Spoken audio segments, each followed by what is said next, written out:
Hey, welcome to the Paranormal Council.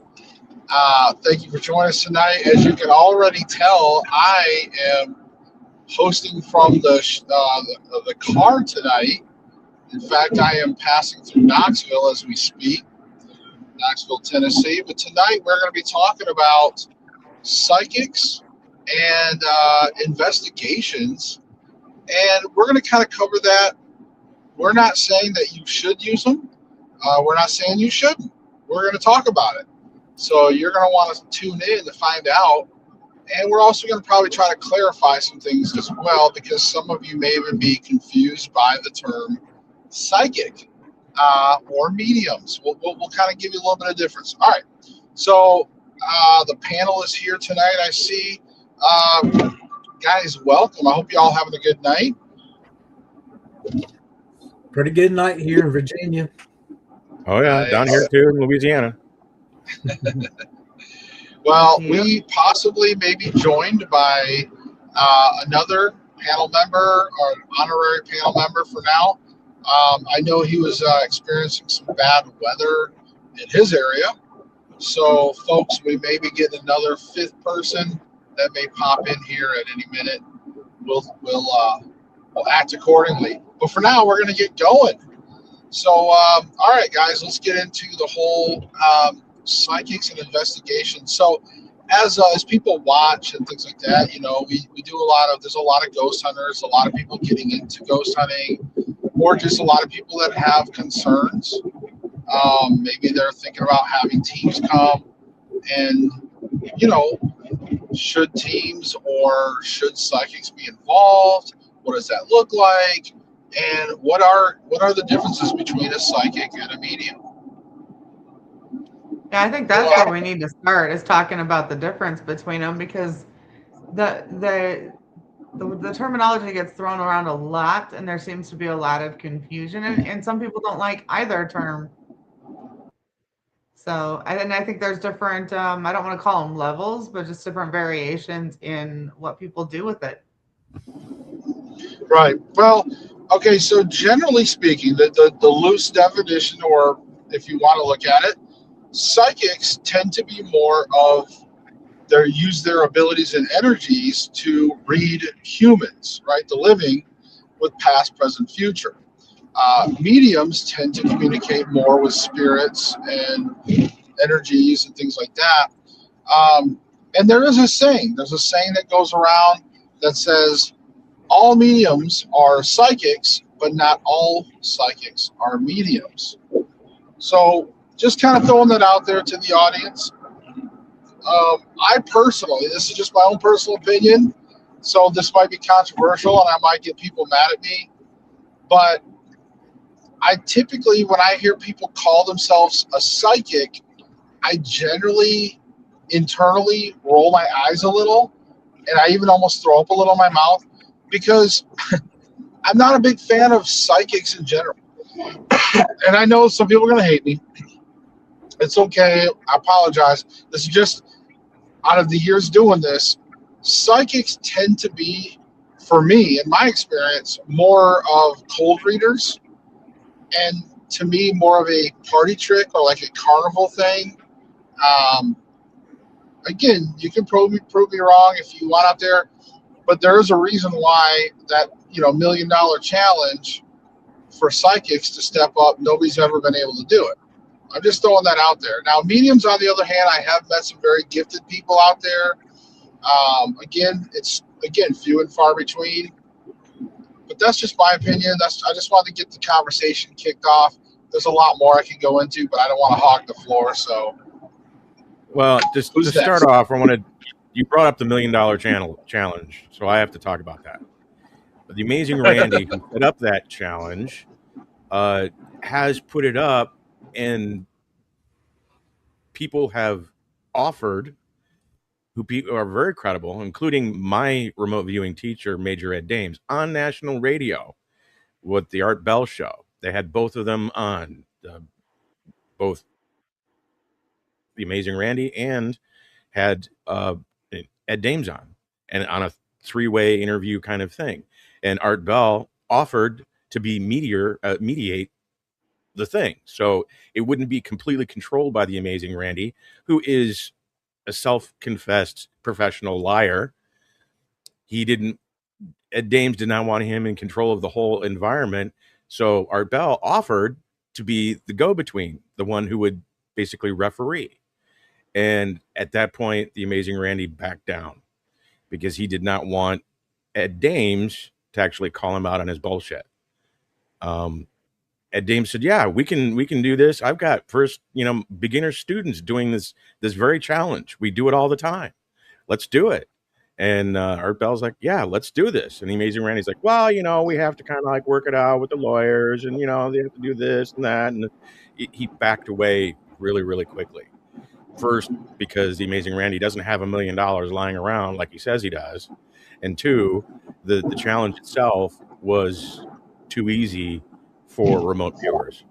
Well, yeah, but I'm saying that's kind of like remote viewing versus psychics, though, right? So yeah, well, and Ed Dames says he's about as psychic as a rock. It's the remote viewing protocols which use your psychic abilities in a protocol that puts it into something that's read by a third person. You don't have, like, most psychics interpret their own thing, and you have to take their word for it. Remote viewers put it down on paper as they're doing it, and a third person evaluates in an analysis whether or not it's true or not. So but I would argue that remote viewing falls more toward mediumship than psychic.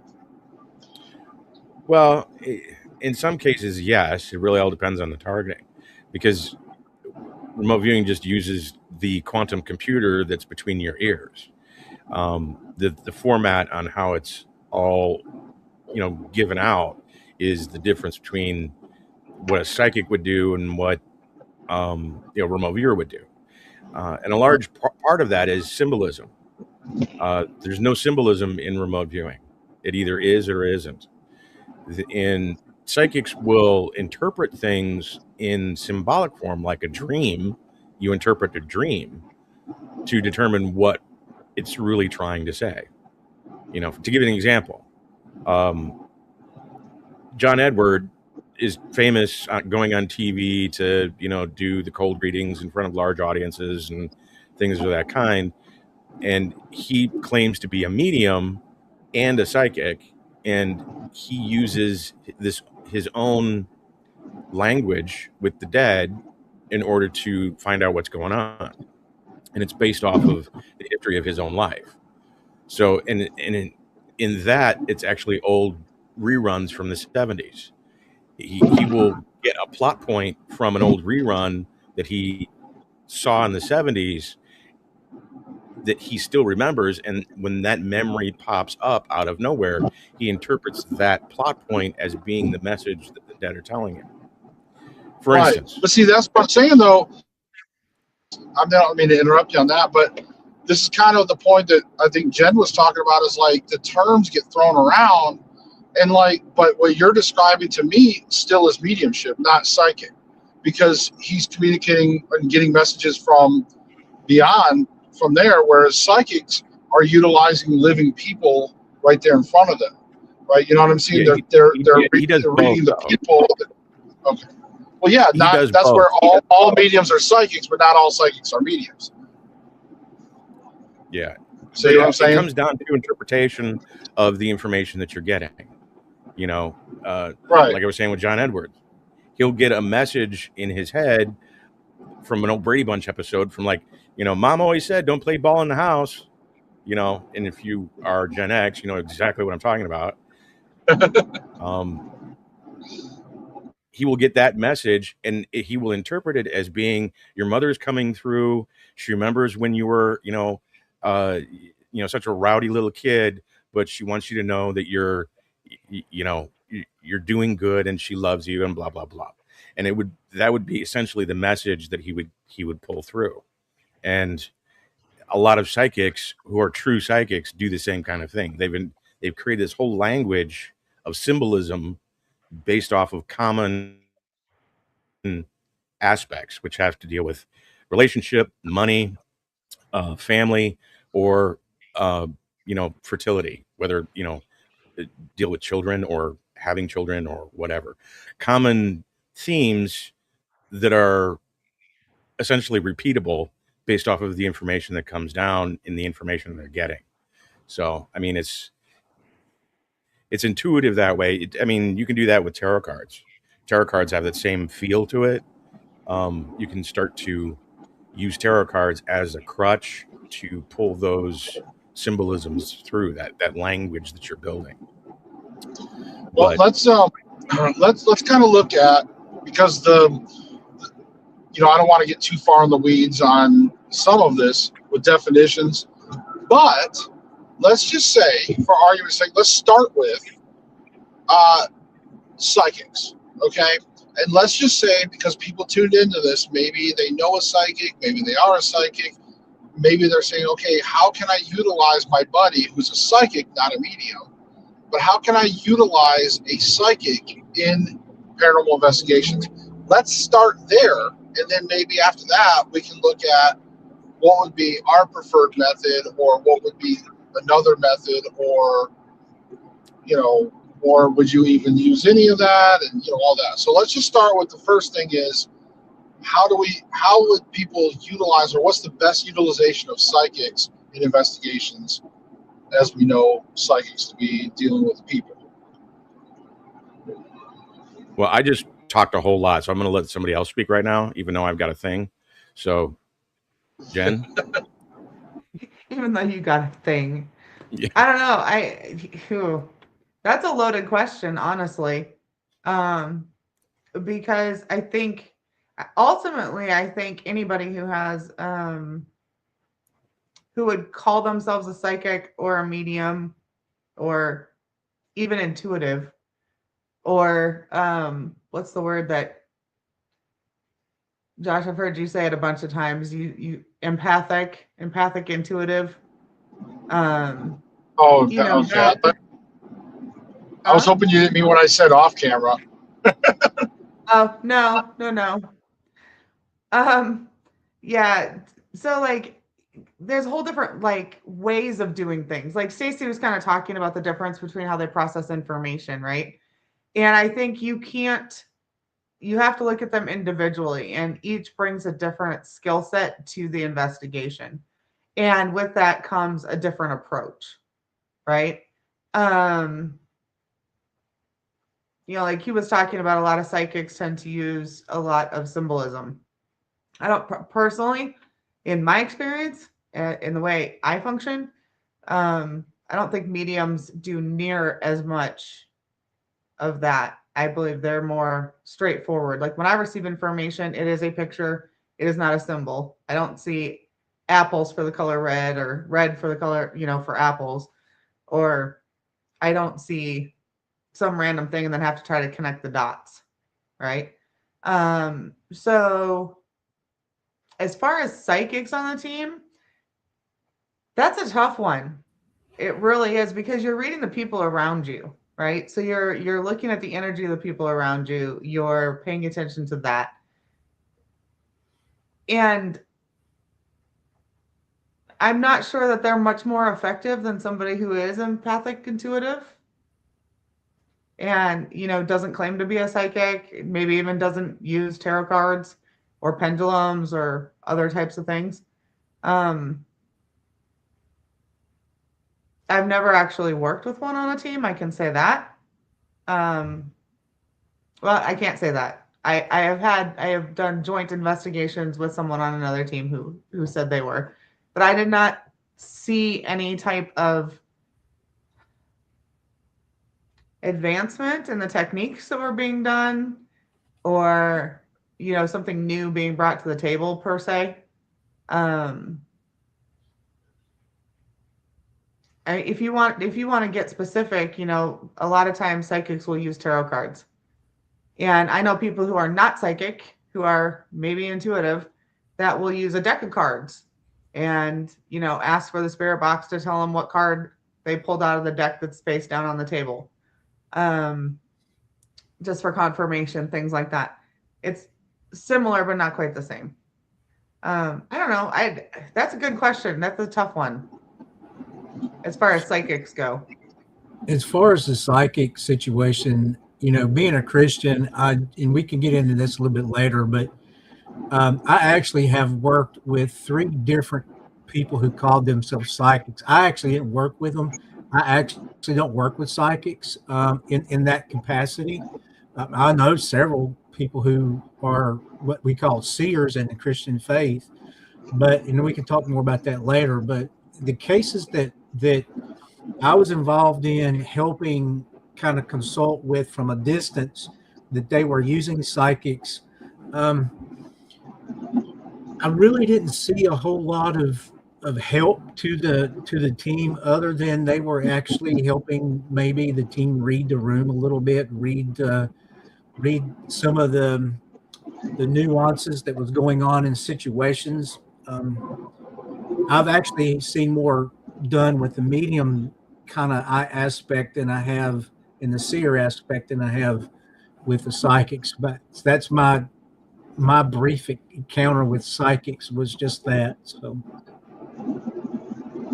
Yeah, no, and that's a good point too.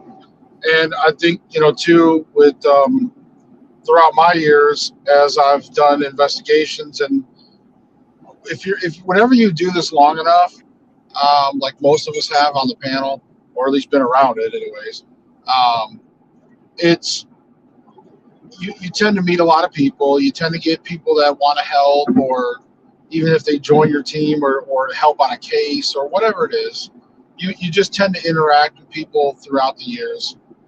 And now I'm just going to say this, like, assuming you had somebody that was a legitimate psychic.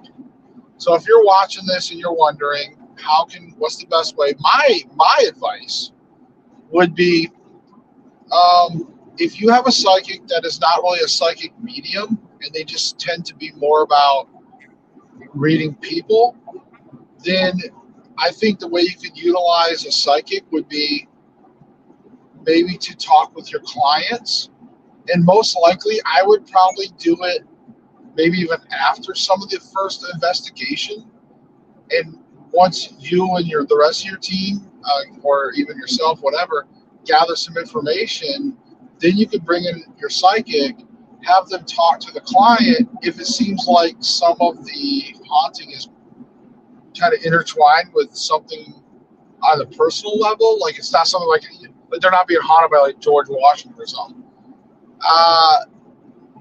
but that maybe there's something else going on, and a psychic may be able to pick up on some things with the client. And so that would be the only way I can see, sort of like when it's just a psychic versus a psychic medium or a medium.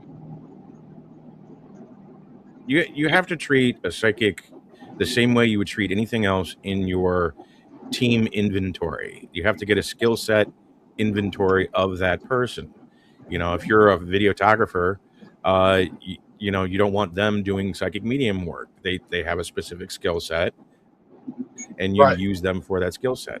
You need to vet your psychic for what skill set they have, because even as a psychic, there's a lot of different things where you're not reading individual people, but reading objects. You're a psychometry specialist, where you touch things and you read information off of the physical objects that are in the area, or at the site, or off of some particular person. Living or dead, it doesn't really matter. If that person touched an object before they died, that imprint is still there. So you need to inventory the skill set of your psychic to find out what it is they do, how they do it, and then leverage that for your investigation. And that has to be done beforehand. You're absolutely right. You're breaking up. I know. I'm getting out of Knoxville. So, I mean, just like anything else that you have in your inventory for your team or for your investigation, whether it be your hardware, the equipment that you're carrying, you need to know what it's for and how to use it. And that includes your team members individually, their skill sets. and the psychic, you need to vet that too. You know, what can you do? How do you do it? What's your success rate on it? You know, so you don't have a lot of false positives on, you know, something that, you know, they may not be prepared for either. You know, this may be something new to them. They experience something for the first time themselves at a heightened state, and they freak out. You need to know what it is that you're dealing with as far as that, because that's a rogue element. You know, dealing with psychics is a rogue element.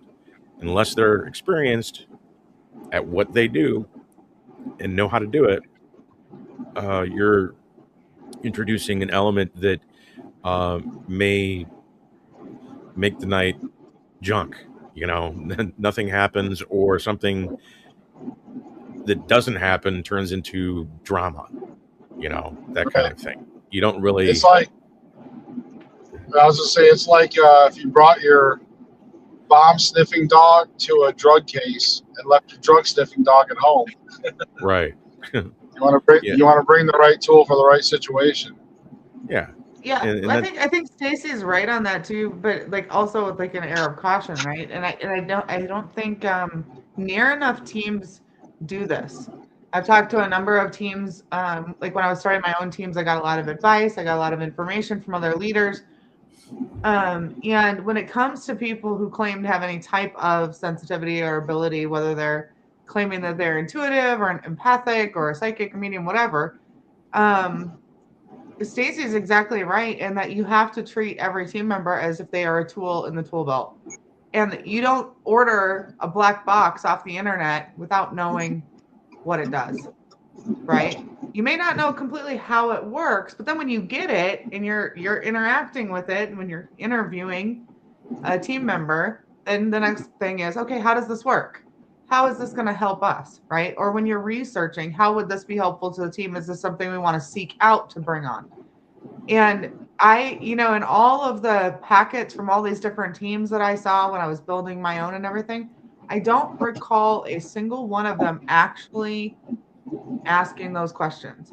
Or is there anything you need from us as a team to assist you in how you work? Mm-hmm. Right? I've never seen, or in all the times I interviewed with other people or been on podcasts or had questions asked, never have those questions come up. And I think that's really where it kind of goes astray sometimes. And people are either underutilized or overutilized because of that. Yeah, I don't think people realize that, like, somebody with abilities can have a little bit of everything. Because people forget, like, there's clairvoyants out there that have some clairvoyants only have precog. You know, some of them are future, some of them are current, some of them can do all of it, some of them can do a little bit of it, some of them can do like psychic stuff, like with people. Some of it they can talk to spirit guides. There's so many different layers to abilities that some people. That's where, yes, learning your team member and learning what their limits are, what things can they do and what things can't they do. You know, that definitely helps. Yeah, you don't want, you're going into a situation that is quasi dangerous. You know, if you're going to an established haunting place, you're really, the danger is whatever you're vulnerable to on as far as the spirits are concerned. If you're going into a residence, you know, the danger level actually increases. You don't want any additional rogue elements, walking into that and completely disrupting not only the investigation but the family who lives there. So it's a balancing act, but at the same time, you need to have your ducks in a row of what you kind of expect, you know, of what's going to happen with your team members and how they're going to respond based off of whatever you discover. And a lot of times, people who, you know, are front and center saying, I'm psychic, I'm psychic, I'm psychic, are usually not right in them themselves. They've got a little bit of they're touched in some way. So they're all by themselves a little bit of a rogue element, just by being who they are. So it's one of those things where you have to really be judicious on what it is that you're doing and how you're doing it, and maintain as much control as you can. I think Jen hit it a little bit too with me. I think it's important to know the experience level and the strength of their ability, not strength of their ability, but like for me, I had a seer who ultimately trusted, but that trust didn't come immediately. And she didn't go with me. In fact, she would not a lot of times go with me in a lot of cases that I had to deal with. But, I began to trust her. She knew her limits, though. She would tell me, this is something that me and you both need to be careful on. Or she would say, I can see things here. There's things happening. I'm not able to pinpoint. I think one very, and I think Stacy hit on it too. One very important fact: if you're claiming to be 100% all the time, in some of the in seeing into the spiritual realm, whichever way you see, you got to be very careful with that. And if someone wants to have that ego right off the bat, you don't know them, you haven't worked with them, I would be very, very cautious of that. Yeah. 1,000%. I agree with you wholeheartedly. And we could, Sean, we talked about it. Huh? I just said it's a very good point. Yeah, like we talked about it, Sean, like about how, sorry, the dogs are going crazy for some silly reason. Quiet. How knowing something 100%, right? And where your messages come from. And how, and then Stacy, and we've talked about it a lot too. It's about that first 3 seconds, the purest information that you get, right? That applies in this also, whether it's the Holy Spirit, it's God telling you something, or a guide or angel, or just some information that you're receiving. And, I think that's super, super important. And you are exactly right. You can't be 100% all the time. There are times, and from my experience, I kind of laugh about them now. In the moment, I kind of get frustrated on a team when I'll get some information and I'll be like, this is what it is. And they're like, oh, well, I think it's this. And they're like, the other side's just going, no, I said, and they'll be like, oh, but I still think it could be this. And they're going, are they dead? Do they know? We know. We're telling you this is how it is. Like, and then you're just sitting there going, I don't know why, don't know how, but this is what it is. Right. But then there are other times, and I was thinking about yesterday, I did an accidental reading for a lady. It was not an intentional. I wasn't trying. I was trying to block myself, all these things. And, she had a couple family members actually come through, right? And I didn't know she needed a message. I knew basically nothing about her. All I knew is that she worked at another office. And I've never met her, never seen a picture of her, talked to her one time on the phone for about 3 minutes. And, that was very different because I wasn't sure exactly what I was seeing, because especially like, if people are very specific about the age of somebody that they're seeing, a spirit they're seeing, for me as a medium, that's almost a red flag. Mm-hmm. Unless that person said, I was 36 when I died, like plain as day, right? Because more often than not, people who have crossed, when we see them, or at least when I do, show us a different age, right? Mm-hmm. So like if somebody passed when they're in their late 60s, oftentimes we'll see them in their mid 20s, because that's when they were the most full of life. That's before all of life's responsibilities kind of kicked them in the butt and knocked them down. Or maybe in their 40s, when all of a sudden they became some really successful businessman and their retirement was all getting set and their family was doing amazing. and that was their pride and joy time of life. So they'll show themselves in their best. And then sometimes with like infants, you'll see them around 4 to 6 years old. You know, when kids have that curiosity and they're mobile, right? But they have that little bit of independence and they're exercising their free will. A lot of times infants will show in that age group when they come to talk to you. And so, yes, a lot of times it's the information that you're getting from the people that are on your team that have these abilities. What are they saying? How are they presenting it? How often are they presenting it that way? And are they leaving that room for error? Because when I told her yesterday about these boys that I saw, right? One of them came across as late teens, one came across as early 20s. Well, turns out they were cousins, which I knew, but one of them died in childbirth when they were born. The other one died in the mid-20s. But they were together in that same time of life, loving life, carefree, curious, excited about where they are now, all this. So you are exactly right. What you guys are saying is exactly right in the fact of if somebody thinks they're right all the time, they're absolutely not. They're wrong. That's a red flag. Run, right? Yeah. They're not going to be helpful on the team. They're going to push you in the wrong direction. And I want to take a quick little time out here, guys. Anybody that's watching, if you're watching this live or if you're watching this on replay, guys, just take a quick moment, hit that like, smash that like button for us. If you're watching, that thumbs up really helps to engage the algorithm and spread the show out there. So if you like what we're doing, you want to support what we're doing, guys, hit that like button. So, just do us that favor at least, please. Appreciate y'all. Yeah, Jen, where's your mom? She is actually watching on her television, so she cannot comment, or she would be because she texted me to tell me that.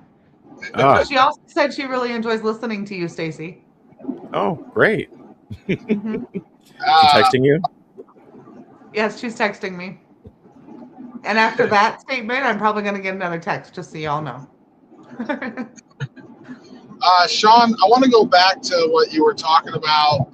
Can you maybe let some people know, because the term seer, I don't think is a very common term among a lot of people. They tend to use other words. But can you explain a little more about seers and what your experience Sure. with them is? In the Old Testament, there's prophets. There's a toggle between prophets and seers, and there's some differences on that. It's kind of like what you said a while ago. Not most prophets are seers, but not all seers are prophets.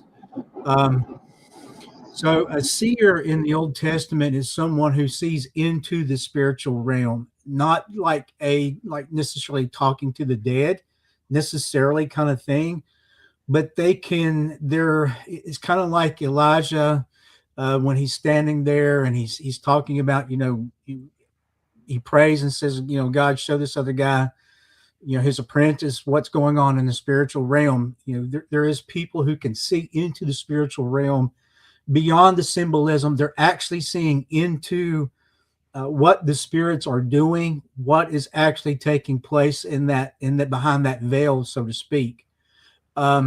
If you want more information, if someone wants more information, I got a really good friend, Doug Overmeyer, who worked with Mike Heiser, Mike Heiser, Doug, and several other people worked on a lot of projects together. But Doug has put out a good website. He goes into it much deeper than I can. Seers.com. It's Seers, SEERS, I can't spell it out, but anyway, seers.com. I hate to plug him, but that's if you want more information from a Christian perspective on seeing into the spiritual realm, I would just direct you that way. But that's I've worked with several seers. What I felt like were godly people. They were, some of them kind of would consider themselves. They used to consider themselves mediums to a certain degree. but they basically have only worked with biblical principles and not really talking to the dead. They don't talk to the dead like that. But that's the big difference. So that's just a Would quick would you elevator pitch. So where would you place Daniel in the Old Testament, as a seer or a prophet? Because he interpreted both, dreams. He did both, both. Okay. yeah. He would. Daniel is one of those special kind of folks that we see that they are seeing the visions. And dreams and visions are kind of the same interplay inside the scripture. Now there Hmm. will be subtle differences, but they're kind of usually the same way. And so Daniel definitely would be a seer because he could see the angel of the Lord standing on the side of the river, and he says, "Hey," the angel says, as soon as you asked your prayer, I was coming, but I've been withheld." But yet, like you said, he was also able to interpret dreams. But the big difference is and I think Daniel would even says this is not him necessarily. This is God giving him that information. So the big difference between a seer and non-biblical seer would probably be they're looking to the Lord only for the information. They're not talking to the spirits to get the information. I hope that makes sense. So, Yeah, I mean that's That's the actual true definition of medium. well, None of the information is theirs.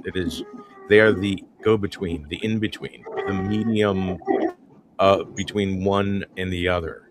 right. They're not, they're not supposed to interpret anything. They're supposed to just like a radio doesn't interpret the radio waves, it receives the radio waves and then it, belches out the speaker. There's no interpretation going on whatsoever. That's what a true medium's supposed to do, not, you know, basically pigeonhole the data to fit the situation or the person or the sensibilities of Mm. the ones that are trying to medium with. I, I can give you a quick, if you don't mind, I hate to interrupt you. Mary, I'll just give her first name. Mary, she was my seer and she was actually in my congregation. And it's kind of funny. I would come in Sunday mornings and she would say, "Listen, you really need to take this week off and do some prayers, some cleansing." It's like, "Well, I'm not doing anything." She's like, "No, the stuff you're working with and the working against is really pressuring you." And she could see that battle where I couldn't see that battle. And one day I came in Sunday morning and she says, "Let's get together and pray." And she would begin to pray and she would name things out loud. And she's like, you have someone following you that just needs to go. And it was like, okay, from me, from a standpoint of a human, I'm like, okay, where they're at. But anyway, that was her, and she wouldn't always go with me to different places, but she would definitely help me when I needed the help. So Yeah, and that's a good Yeah, medium. and can you? Somebody who will And actually I was tell going you to the say, truth. can you guys hear me?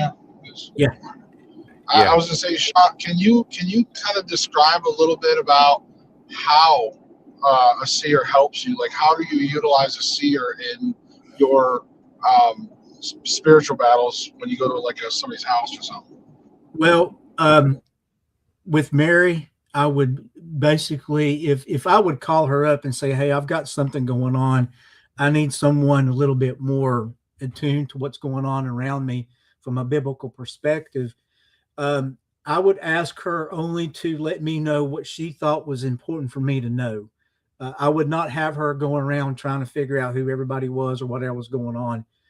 Later on, afterwards, she would come in afterwards a lot of times and kind of like debrief me of what, or sometimes she would stop me. She would say, "No, we need to pray this." She would say, "We need to pray in this area." And that's kind of how I utilized her. She was kind of her own boss in that way. I never controlled her in any way, shape, or form.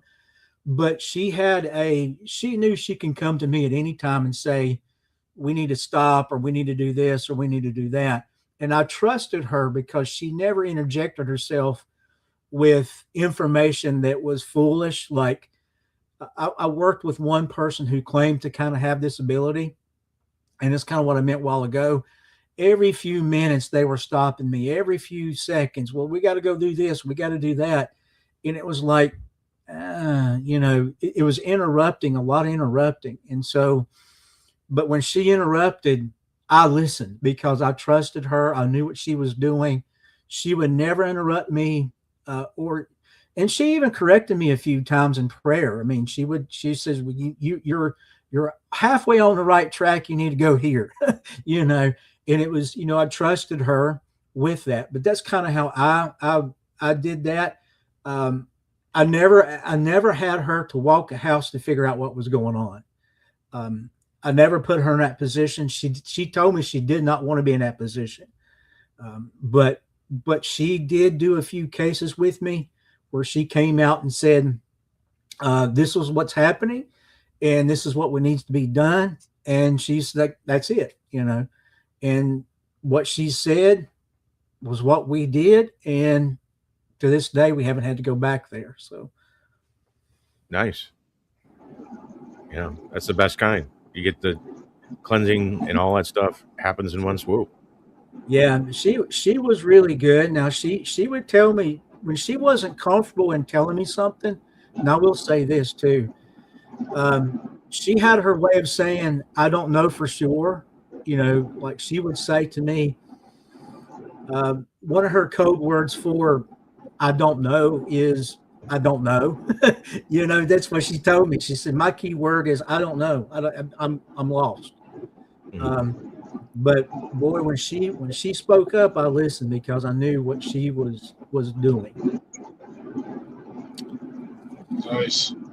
Yeah, that's interesting. I think for me, I do, if it comes to working with people, I do prefer working with mediums in general because they're kind of the all around purpose. And I do agree with Stacy. I think in a true sense, seers would be mediums, but I think with Sean is like, hey, there's with a biblical version, so to speak, there's only so far they're going to go versus maybe they're not going to really engage in like two-way conversation. They're not going to be, in sort of that sort of realm of mediumship. So, but just a true mediumship, like Stacy's saying, where you're just saying things out loud, like you're repeating like a radio station, that makes sense as well.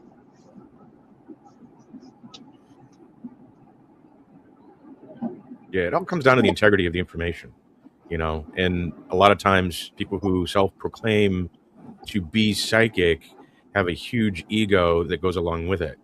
It's part of it's identity politics is really what it comes down to. They identify as a psychic, and they have to be that all the time. They have to be psychic on all the time. It becomes performative, and a lot of times, and you're going into a quasi dangerous situation, or even a real dangerous situation. You don't need that. You don't need ego, tripping you up along the way, because it's going to eventually that person's going to get wrecked by their own ego, and you don't need to be standing next to them when that happens. So. Yeah, no, absolutely. I think a good so far. If I had to start summarizing, if people tune into the show and say, "Well, how do we utilize a psychic during investigations?" I think that one is know your people, know their skill set, and then that's how you can start to apply the proper person. Again, if you just had a psychic that was only good with people, then maybe that's something you're going to utilize with the client or something to that effect. If you got a psychic medium, then you have a lot more skill set that you can work with, and you'll be able to take them to the location. I think Jen and I have even talked about the procedure of working with somebody that has medium abilities, bringing them, to the initial walkthrough and those type of things.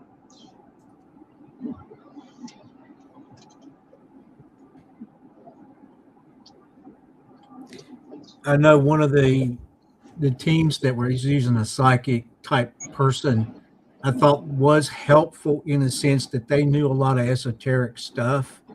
When I say stuff, I mean they were aware of a lot of the symbolisms, kind of like what Stacy was talking about at the very beginning of the show. They knew a lot of the background, the esoteric meanings, whether it be esoteric Christianity, esoteric Buddhist, or esoteric whatever. They're able to kind of to use that. But again, it for me, again, like you said, just looking at the abilities, looking at what's going on in what the need is for the situation too, not just their abilities, but what their need in what you're dealing with. Some people are more, I don't know. I was going to bring this up because I was thinking about a while ago with what something Stacy said earlier. I think there's certain people, whether they have abilities or not, that they walk into a situation, into a room, they may be the person, because there's been times I've actually liked the leader, but there's been times to where I've walked in and Donna, my what I call my co-leader, she actually was she's like, hey, I'm just going to come and support you. I'm not going to do anything. And when she got into the situation, she was the one that actually was like, oh yeah, and she took over and she was going with what was going on. But I just kind of wanted to throw this as a question, maybe to the panel. Have y'all experienced people that had non-abilities enter into a situation to where I don't like to use this term, but I'll use the term conduit. Maybe Stacy can say a better word there, but that they're the ones that seem to be used. Yeah. Several situations, not during a paranormal investigation, but in situations in Santeria, they're called batas, or drum, where it's a thing where they actually call down the orishas to become a mount for prolonged periods of time to celebrate, advise, do all sorts of different things. And the orisha, the spirit, chooses somebody who's there in order to do that. Most of the time, it's somebody who's actually initiated into that particular house, say Oshun or Shango or whatever. But there have been occasions where people who walked in off the street just to, brought in with someone who's supposed to be there, like church does. You bring somebody into church with you.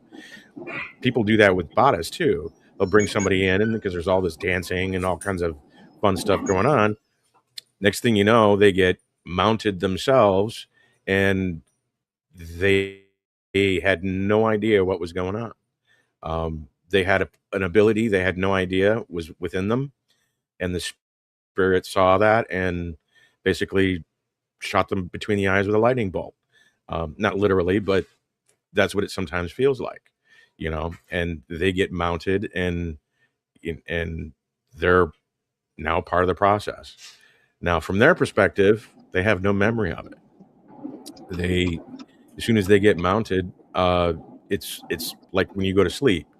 You go to sleep, and then next thing you know, you wake up. There's like no time in between. It is literally instantaneous. You were standing one place, and the next thing you know, you're standing someplace else. You have no idea how you got there. But that sounds like a lot of Bill Cosby's dates. Yeah, well, I mean, that's not what it is at all. I'm just kidding. Yeah, it's a thing, and people who don't have any idea that they've got this ability or have this propensity to become a trance medium suddenly become one instantaneously at one of these ceremonies. And it's,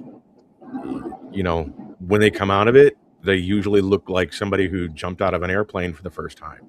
The expression on their face is, wonder and pure terror at the same time. They have no idea, how this happened or what really happened to them.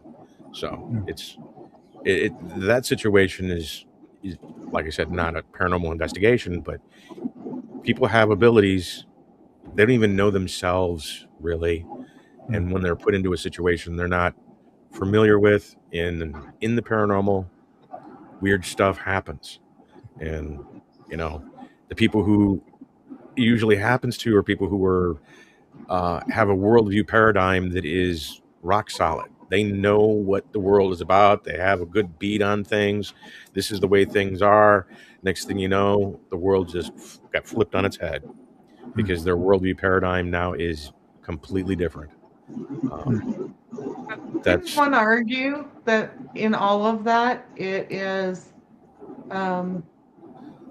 simply a difference of level of consciousness and a level of awareness, and that everybody has the same exact abilities to do all of these things.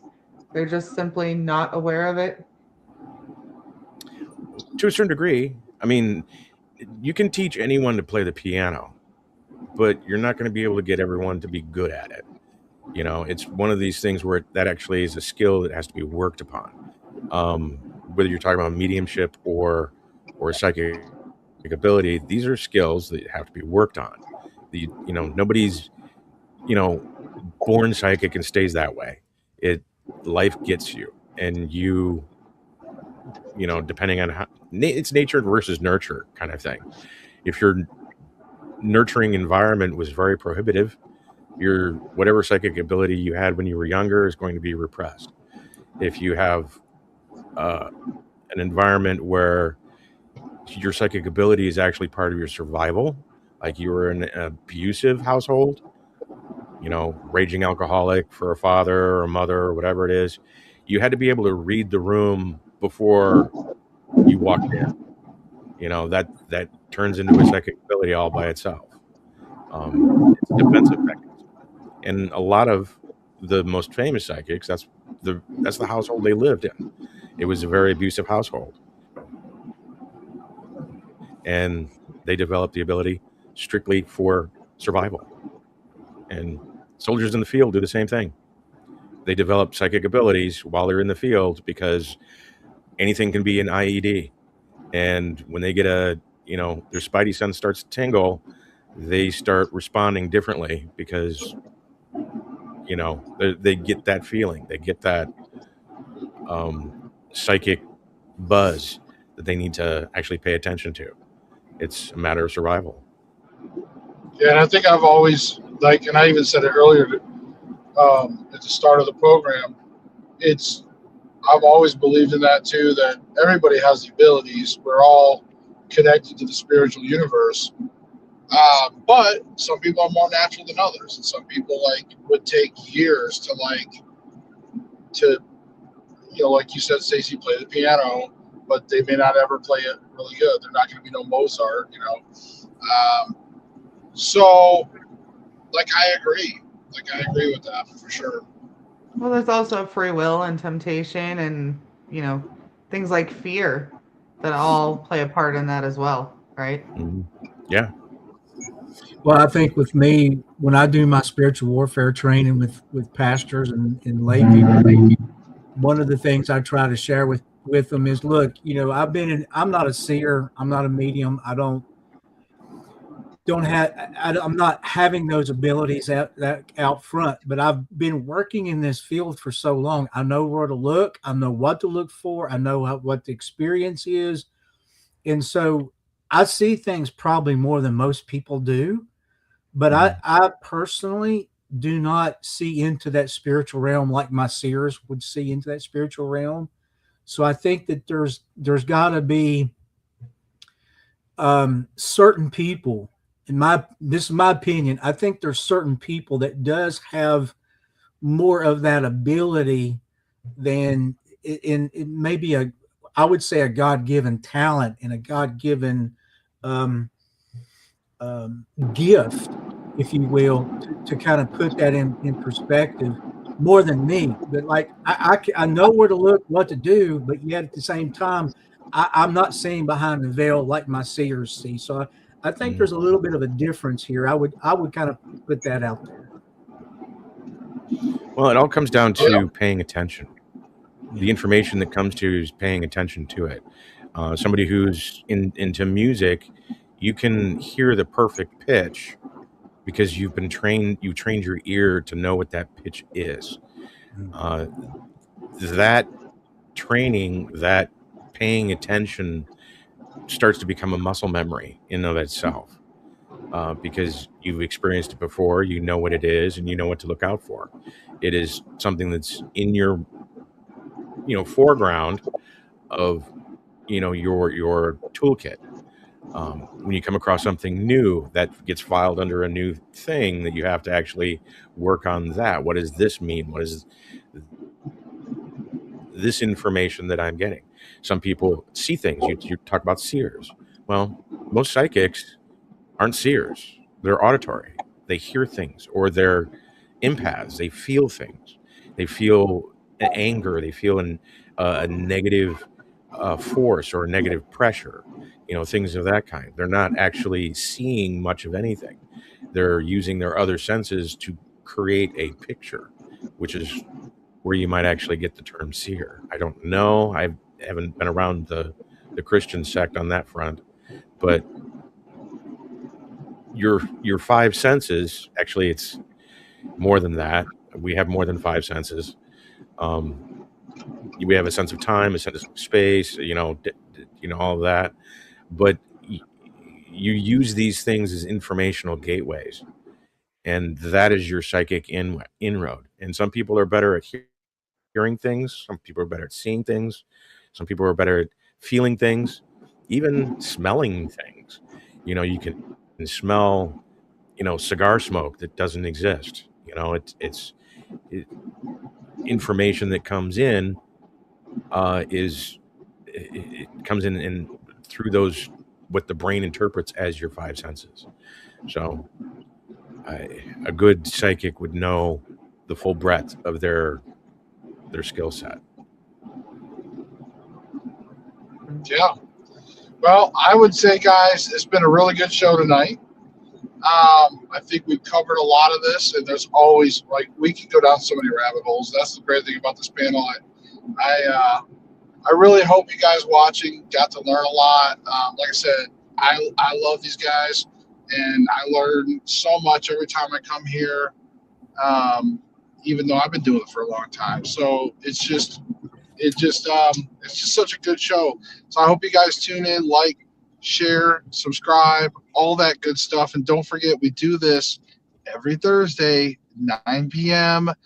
Eastern, 8 Central. So adjust your time accordingly. But guys, we will see you next week. Peace. See ya.